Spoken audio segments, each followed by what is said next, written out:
जी अब हम आ गए हैं कॉस्टिंग के। आज आपका लॉ का पेपर खत्म हुआ होगा तो अगली जो तैयारी वाली पूरी स्ट्रेटजी है हमारी वो है कॉस्टिंग की। कॉस्टिंग की स्ट्रेटजी में लॉ से क्या अलग करना है, कौन सा क्वेश्चन करना है, कहां से करना है, कौन सा चैप्टर पहले करना है, कौन सा चैप्टर बाद में करना है, वीडियो कहां मिलेगी, कौन कौन से क्वेश्चंस ऐसे हैं आपको जो इतने आपको कम से कम करके जाने हैं स्टडी मटेरियल से, जो आपका पूरा का पूरा पेपर कवर कर लेगी। दूसरा, हमारे पास कॉस्टिंग के थ्योरी के कौन कौन से टॉपिक है जो हमें करने हैं, वो हमारे एग्जाम में आ रहे होंगे तो थ्योरी के टॉपिक आपको बताए जाएंगे।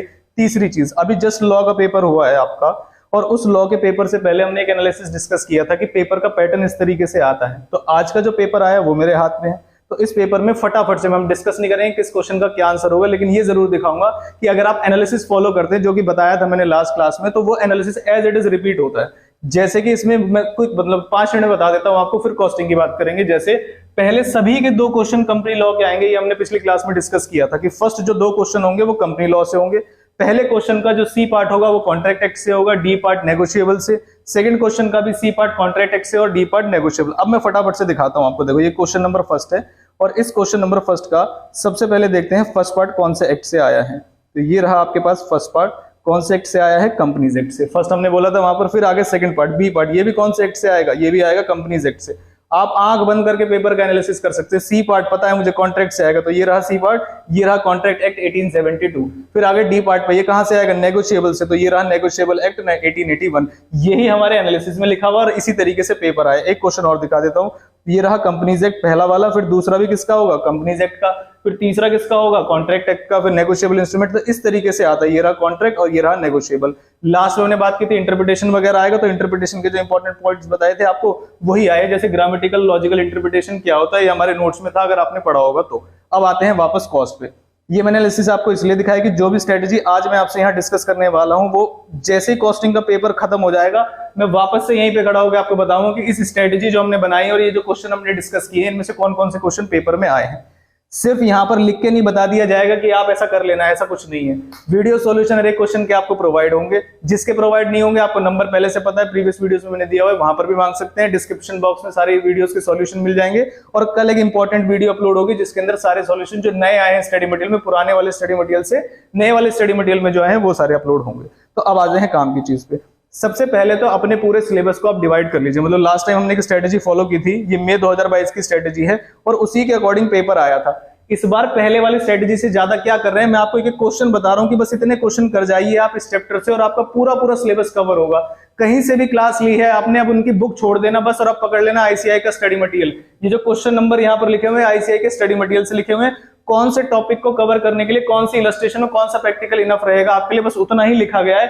अगर आप इतने क्वेश्चन जितने मैंने यहाँ पर बताए हैं उतने आप कर जाएंगे तो आपके पेपर में एक एक क्वेश्चन को मैच करा दूंगा मैं आपके, जो कि परसों के पेपर में आने वाले हैं, कि ये क्वेश्चन आपके एग्जाम में आया और ये हमारी स्ट्रेटजी के अंदर, जैसा मैं आपको करा रहा हूं किसके अंदर, लॉ के अंदर। सबसे पहले चैप्टर कौन कौन से उठाने हैं आपको, तो जो लास्ट टाइम हमने तरीका अपनाया था वही तरीका आप उठा सकते हैं। ये मई 2022 वाला था, तो इसमें 4 मई की जगह आज की तारीख आ जाएगी, जिसमें कौन सा जाएगा 4 नवंबर। यहाँ पर 19 मई की जगह आज की तारीख, कल की तारीख आ जाएगी जो है 5 मई, और 20 मई की जगह परसों की तारीख आ जाएगी, यानी एग्जाम वाला डेट उस दिन क्या आ जाएगा आपका 6 नवंबर। तो आज की डेट में आपको ये चैप्टर्स करने हैं जिसमें मटेरियल, मार्जिनल और लेबर है, और कल की डेट में आपको ये सारे चैप्टर खत्म करने हैं, और परसों की डेट में आपको ये 2 टॉपिक खत्म करने हैं। आई होप पॉइंट क्लियर है। अब आ जाते हैं कॉस्टिंग में रिवीजन का मतलब क्या होता है। जैसे ही एक चैप्टर लिखा मैंने मटेरियल, तो उसका मतलब दिमाग में जाता है आपके ईओक्यू, लेकिन ऐसा नहीं है। जैसे ही मैंने मार्जिन लिखा, लेकिन आपके दिमाग में जाएगा बीईपी, ऐसा नहीं है। और भी टॉपिक्स हैं, तो हर एक चैप्टर के टॉपिक्स की लिस्ट है, इस पे आप टिक मार्क करते हुए चलेंगे। मतलब इतने टॉपिक्स अगर आपने एक चैप्टर से रिवाइज किए हैं तो पेपर में आपका मान के चलिए कि पेपर कवर है। अगर मटेरियल में आप ईओक्यू रिवाइज करके चले जाए और सिर्फ ईओक्यू के भरे से चले जाए, ऐसा कुछ नहीं है, बाकी भी टॉपिक्स है और उसमें से भी क्वेश्चन आते हैं। तो अब आते हैं 1 बाय 1। अगर आपको मटेरियल का करना है टॉपिक, तो उसके अंदर कितने टॉपिक्स दिए हुए हैं यहाँ पर, 3 और 3 6 और 1 7 तरीके के क्वेश्चन आपसे एग्जाम में पूछे जा सकते हैं, जिसमें पहला कौन सा है, ईओक्यू प्लस डिस्काउंट है। क्या चीज, ये तो डिस्कस नहीं करने वाले हम। Inventory control, stock out, ABC category, turnover ratio, valuation और मिसिंग। जैसे मान लीजिए आपको ईओक्यू और डिस्काउंट का क्वेश्चन करना है, तो इलस्ट्रेशन 5 और प्रैक्टिकल 2 और 5, मतलब इलस्ट्रेशन 5 आप कर लेंगे, प्लस स्टडी मैट में ही प्रैक्टिकल नंबर 2 और 5। अगर आप इतना कर लेंगे तो आपका ईओक्यू का टॉपिक खत्म हो जाएगा। फिर दूसरा है इन्वेंट्री कंट्रोल, इलस्ट्रेशन 6, 7 और प्रैक्टिकल 6 अगर आप कर लेंगे तो ये वाला टॉपिक खत्म हो जाएगा। स्टॉक आउट का एक इलस्ट्रेशन कर लीजिए, इलस्ट्रेशन 8 वो बहुत इंपॉर्टेंट है, वो कर लीजिए। एबीसी कैटेगरी में 2 ही क्वेश्चन है इंस्टीट्यूट में, 9 और 10। फिर टर्नओवर रेशियोस 11 और 12, वैल्यूएशन के क्वेश्चन करोगे आप फीफो लीफो वाले, वो इलस्ट्रेशन 13 और 14 से हो जाएंगे आपके। जो मिसिंग वैल्यूज वाले क्वेश्चन है वो क्वेश्चन में एक ही है, वो है प्रैक्टिकल नंबर 4।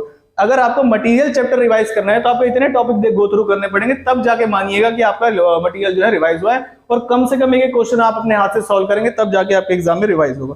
फिर आ गया आप चैप्टर नंबर 2 पे, जिसमें कौन सा है, मार्जिनल कॉस्टिंग। जब मार्जिनल कॉस्टिंग करेंगे तो इसके अंदर आपको क्या करना है, बीईपी, डिजायर्ड सेल्स और स्पेशल केसेस।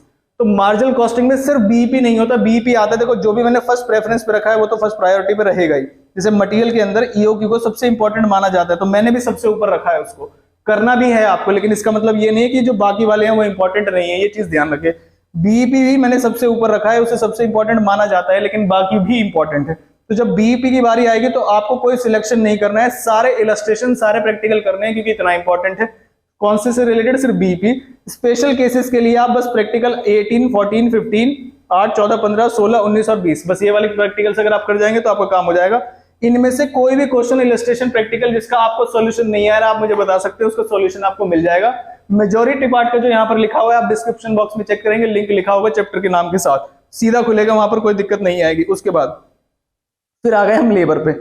लेबर के अंदर आपको 4 टॉपिक 5 टॉपिक दिख रहे होंगे। पहला है आपका बोनस स्कीम, जिसके अंदर क्या लिखा हुआ है, होलसेल और रोवन। दूसरा है आपका ओवर टाइम ट्रीटमेंट। तीसरा है टर्नओवर रेशियो, टोटल वेजेस कैसे निकालते हैं, और स्पेशल केसेस। अगर होलसेल और रोवन देखना है आपको तो इलस्ट्रेशन 7, 8 और 9 देख सकते हैं, और प्रैक्टिकल नंबर फर्स्ट देख सकते हैं। अगर ओवर टाइम का क्वेश्चन देखना है तो इलस्ट्रेशन नंबर से 5 है, उसके अंदर आप ओवर टाइम ट्रीटमेंट देख लीजिए, जब रेगुलर पार्ट है या पार्ट नहीं है। टर्नओवर रेशियोज अगर आपको करने हैं तो इलस्ट्रेशन 14 है। टोटल वेजेस जिसमें कंट्रीब्यूशन टू प्रोविडेंट फंड वाला पॉइंट आता है, तो उसमें आपके पास इलस्ट्रेशन 1, 2, 3 और 12 है।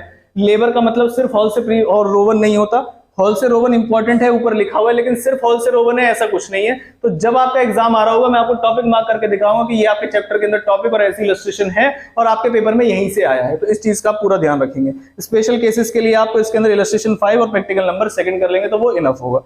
फिर आए हम किसके अंदर, joint and by product. Joint and by product में आपको 2 तरह के क्वेश्चन मिलेंगे, एक तो डिसीजन देना है आपको कि आपको फर्दर प्रोसेस करना है या नहीं करना। तो अगर आपको ये वाले क्वेश्चन करने हैं तो इलस्ट्रेशन 4 और प्रैक्टिकल 2, 3, 4, और ज्वाइंट कॉस्ट एलोकेशन के मेथड आपको करने हैं, जो कि फिजिकल यूनिट मेथड है और मार्केट वैल्यू स्प्लिट ऑफ है और एक एनआरबी मेथड है। वो तीनों के एक बार क्वेश्चन कर लीजिए, किसी भी एग्जांपल को आप फॉलो कर सकते हैं उसके अंदर। फिर आ गए हम प्रोसेस कॉस्टिंग में। अभी मैं इंपॉर्टेंट और सार भी लगाता हुआ चलूंगा कि कौन से चैप्टर ऐसे हैं जिसमें से कंपलसरी क्वेश्चन आता ही आता है। जैसे ऊपर जो चैप्टर चले गए हैं इसमें से मटेरियल कभी भी ऐसा नहीं होगा कि आपके पेपर में मटेरियल नहीं आया, आपके पेपर में मार्जिनल नहीं आया, आपके पेपर में लेबर नहीं आया, आपके पेपर में प्रोसेस नहीं आया, या कॉस्ट शीट नहीं आई, तो ये इंपॉर्टेंट है। सर्विस का कोई क्वेश्चन नहीं आया, या एबीसी और ओवरहेड्स का कोई क्वेश्चन नहीं आया, ये सारे इंपॉर्टेंट। जिस पे भी मैंने स्टार लगाया आपको 10 नंबर या फिर 5 नंबर में, लेकिन मिलेगा जरूर, ये चीज ध्यान रखना। तो स्टार वाले चैप्टर्स तो मतलब छूट ही नहीं जाने चाहिए। बाकी में अगर 1-2 क्वेश्चन कम भी करोगे तो चल जाएगा, लेकिन जो स्टार वाले चैप्टर्स है उसमें एक भी क्वेश्चन आप ना छोड़ें। फिर हम आगे वापस, प्रोसेस कॉस्टिंग का मतलब सिर्फ इक्विवेलेंट यूनिट्स नहीं होता। प्रोसेस कॉस्टिंग में 3 तरह के क्वेश्चन आपसे पूछे जाएंगे। पहला क्वेश्चन जो होगा वो होगा abnormal loss, abnormal gain account बनाइए, प्रोसेस अकाउंट बनाइए और मैच करिए, उसमें इक्विवेलेंट यूनिट्स नहीं होती, आपको पता होगा। ऐसे क्वेश्चन करने के लिए आपको स्टडी मटेरियल का इलस्ट्रेशन नंबर 2 और इलस्ट्रेशन नंबर 3 करना है। फिर दूसरा आता है, एक कंसेप्ट है इंटर प्रोसेस प्रॉफिट का। ज्यादातर एग्जाम में अभी तक नहीं पूछा गया है, लेकिन अभी तक नहीं पूछा गया है इसका मतलब ये नहीं कि आगे भी नहीं पूछा जाएगा। एक ही इलस्ट्रेशन है इसकी, इलस्ट्रेशन नंबर 6, और वो सॉल्यूशन आपका अवेलेबल है, नीचे आपको दिख जाएगा, नाम लिखा होगा प्रोसेस कॉस्टिंग इलस्ट्रेशन नंबर 6, तो आप उसे प्ले करके चेक कर सकते हैं। जो भी नीचे वीडियोस है आपको चैनल पे नहीं मिलेंगी, वो अनलिस्टेड है, प्राइवेट है, लिंक के थ्रू ही ओपन होगी, ये चीज ध्यान रखें। उसके बाद वैल्यूएशन ऑफ इक्विवेलेंट यूनिट्स, इसी से मेजरली क्वेश्चन आता है एग्जाम में। इसके लिए आपको 2 क्वेश्चन करने की जरूरत है। इलस्ट्रेशन 4 और प्रैक्टिकल जितने भी दिए हुए हैं इक्विवेलेंट यूनिट्स के, वो हाथ से सॉल्व करके जाएंगे, तब जाके एग्जाम में आपसे सॉल्व होगा। फिर आ गए हम आगे 6 पॉइंट में, किस चैप्टर की बात कर रहे हैं, कॉस्ट शीट की। कॉस्ट शीट में कितने तरह के क्वेश्चन करें, नॉर्मल कॉस्ट शीट, उसको रिकंसाइल करना है, और एक फुल फ्लेज कॉस्टिंग। तो अगर आपको कॉस्ट शीट करनी है तो इलस्ट्रेशन 3 करके चले जाइए, आपको सभी चीज के ट्रीटमेंट पता चल जाएंगे। सबसे बड़ी कॉस्ट शीट का क्वेश्चन वही है, हर एक आइटम का आपको वहां पर ट्रीटमेंट पता चल जाएगा। बाकी कॉस्ट शीट को ऊपर से बनाना, नीचे से बनाना, मिसिंग वैल्यू, रिकंसिलेशन, ये आपको पता होगा। फिर आ गए हम सर्विस कॉस्टिंग, जिसे ऑपरेटिंग कॉस्टिंग भी बोलते हैं। सर्विस कॉस्टिंग का मतलब सिर्फ और सिर्फ ट्रांसपोर्ट नहीं होता है, ध्यान रखना। ट्रांसपोर्ट बहुत इंपॉर्टेंट है सॉरी, ट्रांसपोर्ट इंडस्ट्री बहुत इंपॉर्टेंट है, लेकिन इसका मतलब ये नहीं पूरे चैप्टर में सिर्फ ट्रांसपोर्ट के क्वेश्चन है। तो अगर आपको ट्रांसपोर्ट इंडस्ट्री सॉल्व करनी, जो मुझे इंपॉर्टेंट भी लगती है, उसके लिए हमने इलस्ट्रेशन 1, 2, 3, 4, 5 प्रैक्टिकल 2 और 3 हाथ से सॉल्व करके जाएंगे, क्योंकि सबसे ज्यादा इंपॉर्टेंट है। बाकी जितनी भी इंडस्ट्री है, अगर आप उसका एक एक क्वेश्चन भी करके चले जाएंगे तो आपके एग्जाम के लिए इनफ रहेगा। जैसे कि होटल इंडस्ट्री अगर आपको करना है तो इलस्ट्रेशन 6 और 7 कर जाइए। 2 क्वेश्चन है रूम ऑक्यूपेंसी वाले, लेंथी होते हैं, तो एग्जाम में पूरे ज्यादा नंबर के लिए आ सकता है। टोल वाला एक क्वेश्चन है 10, सिनेमा वाला आप चेक कर सकते हैं जो रूम डेज वाला होता है, जो आपके हॉल टिकट वाला होता है। इंश्योरेंस का इलस्ट्रेशन 12 मिल जाएगा आपको, हॉस्पिटल का इलस्ट्रेशन 8, पावर हाउस का 14, आईटी सेक्टर का 9, फाइनेंशियल इंस्टीट्यूशन 11। तो आई होप पॉइंट समझ में आ गया। इनमें सभी के सॉल्यूशन आपको अवेलेबल होंगे, जिसमें भी आपको डाउट होगा सारी बुक, सारी ऑथर्स की बुक साइड कर दीजिएगा और सिर्फ इलस्ट्रेशन और स्टडी मटेरियल को पकड़ लीजिएगा। आपके एग्जाम में सिर्फ ऐसे ही क्वेश्चन आएंगे जैसे स्टडी मटेरियल में दिए हुए। फिर आए ABC plus overheads. ABC plus overheads दोनों के भी क्वेश्चन आ सकते हैं, दोनों में से एक का भी क्वेश्चन आ सकता है। हालांकि ज्यादा चांस जो है वो किसके होते हैं, ज्यादा चांस होते हैं एबीसी के आने के। इसका मतलब ये नहीं है ओवरहेड्स नहीं आएगा, ओवरहेड्स के मेथड्स वगैरह आपको पता होने चाहिए। तो आपको एबीसी तो करके जाना है किसी भी कीमत पे। एबीसी के सभी सॉल्यूशंस अवेलेबल है, इलस्ट्रेशन से लेके प्रैक्टिकल, तो वो भी आपको यहाँ पर मिल जाएंगे। उसके बाद फिर आया कॉन्ट्रैक्ट में। तो कॉन्ट्रैक्ट एक बहुत छोटा सा चैप्टर है, उसमें आपको सारे क्वेश्चन कर लोगे स्टडी मटेरियल, मुश्किल से 5 से 6 क्वेश्चन है उसके अंदर। और एक क्वेश्चन ऐसा है जिसमें कॉस्ट ऑफ वर्क अनसर्टिफाइड निकालना होता है, वो बता देता हूं मैं आपको। एक क्वेश्चन है जिसमें कॉस्ट ऑफ वर्क अनसर्टिफाइड की कैलकुलेशन इन्वॉल्व है। तो आप एक चीज को ध्यान रखेंगे कि वो वाला क्वेश्चन आप जरूर करके जाइए। हालांकि कॉस्टिंग कॉन्ट्रैक्ट में से छोटा क्वेश्चन आता है, अगर 10 नंबर का आया तो वो वाला क्वेश्चन दे देंगे और सारे बच्चे फंस जाएंगे क्योंकि ज्यादा प्रैक्टिस करके नहीं आते। तो ये चीज आप ध्यान रखिए। फिर आया जीवन के आपके सबसे इंपॉर्टेंट चैप्टर, जो कि क्या है, स्टैंडर्ड कॉस्टिंग। जैसे ही दिमाग में स्टैंडर्ड कॉस्टिंग जाता है ऐसा लगता है टफ, लेकिन आप ध्यान रखिए स्टैंडर्ड कॉस्टिंग में 3 तरीके के वेरिएंस निकाले जाते हैं, मटेरियल, लेबर और ओवरहेड्स। और तीनों तरीके के वेरिएंस आपको आने चाहिए। क्वेश्चन किसी भी तरीके का आ सकता है, कंबाइंड करके तीनों वेरिएंसेस पूछे जाएंगे तो इंडिविजुअली वो सिंपल होंगे। खाली मटेरियल का आया तो उसमें भी बहुत तरीके के क्वेश्चन है। देखिए कैसे, खाली अब मटेरियल वेरिएंस निकालने बैठेंगे तो 3 तरीके के क्वेश्चन आपके आएंगे, सिंगल मटेरियल वाले, मल्टीपल मटेरियल्स वाले और मिसिंग वैल्यू वाले। तो अगर आपको सिंगल मटेरियल वाले क्वेश्चन सॉल्व करने हैं तो इलस्ट्रेशन फर्स्ट, सेकंड और प्रैक्टिकल भी फर्स्ट और सेकंड सॉल्व करेंगे, आपके ये वाला टॉपिक खत्म हो जाएगा। जब आप मल्टीपल मटेरियल्स वाले करेंगे तो उसमें इलस्ट्रेशन थर्ड और फोर्थ है। मिसिंग वैल्यू वाले क्वेश्चन अगर आपने प्रैक्टिस नहीं की तो सॉल्व नहीं होगा, वो प्रैक्टिकल क्वेश्चन नंबर 3, 4 और 15, 3 क्वेश्चन ऐसे जो मिसिंग वैल्यू वाले हैं, जो कि मटेरियल डोमिनेटेड क्वेश्चन है। फिर जब आप लेबर वेरिएंस करेंगे तो लेबर वेरिएंस में भी 3 तरीके 4 तरीके क्वेश्चन आएंगे, 1 ग्रेड लेवल, मल्टीपल और मिसिंग वैल्यू। आइडल टाइम इसमें एक्स्ट्रा आ जाता है, तो ये एक दो इलस्ट्रेशन है, तो आइडल टाइम वाला और मिसिंग वैल्यू वाला आप क्वेश्चन में स्टडी मेट से फाइंड आउट करके करेंगे। तो कौन सा आइडल टाइम वाला क्वेश्चन था, 1 ग्रेड और मल्टीपल के लिए मैंने लिख दिया है 5 और 6 और 7 और 8 इलस्ट्रेशन है, इसका आपका टॉपिक यहाँ से खत्म हो जाएगा। फिर आए ओवरहेड्स। तो जब ओवरहेड वेरिएंस, ये ओवरहेड चैप्टर नहीं है, ये स्टैंडर्ड कॉस्टिंग के अंदर ओवरहेड वेरिएंसेस है। तो variable overhead, fix overhead, calendar variance और कंबाइंड क्वेश्चन। वेरिएबल ओवरहेड्स के लिए आपको क्या करना पड़ेगा, इलस्ट्रेशन 9, फिक्स ओवरहेड्स के लिए इलस्ट्रेशन 10, कैलेंडर वेरिएंस के लिए इलस्ट्रेशन 11, प्रैक्टिकल 10 और 11 और कंबाइंड के लिए इलस्ट्रेशन नंबर 12 और 13। फिर आगे कंबाइंड वेरिएंस, कंबाइंड का मतलब जिसमें मटेरियल, लेबर, ओवरहेड सभी होते हैं, उसके लिए 2 क्वेश्चन है, प्रैक्टिकल नंबर 5 और प्रैक्टिकल नंबर 6। एक चैप्टर मैंने इसमें नहीं लिखा है, बजटिंग, इंपॉर्टेंट है, आपके एग्जाम में आ सकता है। तो जितने भी टाइप के क्वेश्चन दिए हुए हैं आपके बजट के, आप एक बार उन्हें फिक्स और फ्लेक्सिबल बजट, जिसमें से जो ज्यादातर चांसेस होते हैं वो फ्लेक्सिबल बजट के आने के होते हैं।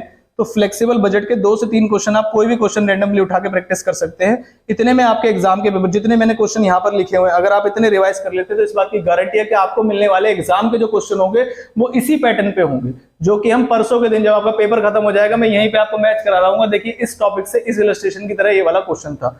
इसको पढ़ने के लिए अगर आपको कोई भी प्रॉब्लम है, किसी भी टॉपिक से रिलेटेड कोई भी क्वेश्चन, चाहे आप इलस्ट्रेशन लिखा है या प्रैक्टिकल, अगर आपको उसका सॉल्यूशन मिल रहा है, ज्यादातर चांसेस है कि आपको डिस्क्रिप्शन में मिल जाएंगे, नहीं मिलेंगे तो पर्सनली जो नंबर आपको प्रोवाइडेड है प्रीवियस वीडियोस में, उसमें आप मैसेज करके, कभी भी मैसेज करके एक चीज ध्यान रखें, उसका मिसयूज ना करें कि व्हाट्सएप करके आप जो पूछते हो ना कि सर इंपॉर्टेंट टॉपिक बता दीजिए। इंपॉर्टेंट नहीं होता है, सीए का एग्जाम है, बीकॉम का एग्जाम नहीं है जिसमें आप मैसेज करके पूछते सर इंपॉर्टेंट बता दीजिए। आपको पूरा सिलेबस पढ़ के जाना है, उसी को प्रोफेशनल कोर्स बोलते हैं। क्या इंपॉर्टेंट है ये मैंने आपको बता दिया, इंपॉर्टेंट नहीं बताया, कंसाइज करके बताया कि आपको पूरा सिलेबस अगर कवर करना है तो कम एफर्ट में आप पूरा सिलेबस कवर कर सकते हैं। जो चीज आपको नहीं मिलती वो आप बता सकते हैं। कॉस्टिंग की थ्योरी के लिए चैप्टर नंबर 1 में इतनी थ्योरी आपकी दी हुई है, जिसमें जो इंपॉर्टेंट है उस पर टिक लगा हुआ है, लेस इंपॉर्टेंट है मतलब 2 तरह के क्वेश्चन आते हैं आपके चैप्टर वाइज, जो चैप्टर के अंदर से निकल के थ्योरी आती है और जो चैप्टर नंबर 1 है। तो एक क्वेश्चन चैप्टर नंबर 1 से आना ही आना है। ये टॉपिक्स आपके सामने लिखे हुए हैं, इनमें से एक ना एक टॉपिक आपको एग्जाम में दिख जाएगा। बाकी जो चैप्टर स्पेसिफिक थ्योरी है वो आपको नेक्स्ट वाली पार्ट में मिलेगी। उसके बाद ये लॉ के पेपर का एनालिसिस हमने बता दिया। लॉ का पेपर उसी पैटर्न पे था जिस पैटर्न पे हमने एक एनालिसिस शीट बनाई थी, बिल्कुल ऐसे ही फॉलो हुआ है। लास्ट टाइम भी जब हमने कॉस्टिंग के पेपर की स्ट्रेटेजी बनाई थी तो एक एक क्वेश्चन मैंने मैच कराया था कि कौन सा क्वेश्चन नंबर कौन से टॉपिक से आया है। इस टाइम भी जब हम परसों बात कर रहे होंगे, जब परसों वाली वीडियो में देख रहे होंगे, तो इसी तरीके से मैं आपको वीडियो को मैच कराऊंगा कि एक एक क्वेश्चन स्टडी मैट ओरिएंटेड होता है। मैक्सिमम बच्चे कोशिश करते हैं कॉस्टिंग के अंदर एग्जामिशन का ट्राई करने के लिए, जो आप भी करेंगे। अगर आपके एक भी सब्जेक्ट में एग्जामिशन की तरफ नहीं जा रहे हैं मार्क्स, तो मान के चलिएगा कि ओवरऑल एग्रीगेट रिजल्ट नहीं बनने वाला है। तो कॉस्टिंग को इस पैटर्न पे फॉलो करोगे तो आपको मैक्सिमम क्वेश्चन एग्जाम में मिल जाएंगे।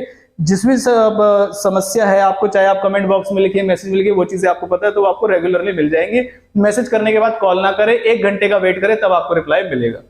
चलिए, तो फिर नेक्स्ट वाली वीडियो में हम नए जितने भी क्वेश्चन है स्टडी मैट के, उसके साथ मिलेंगे। Thank you.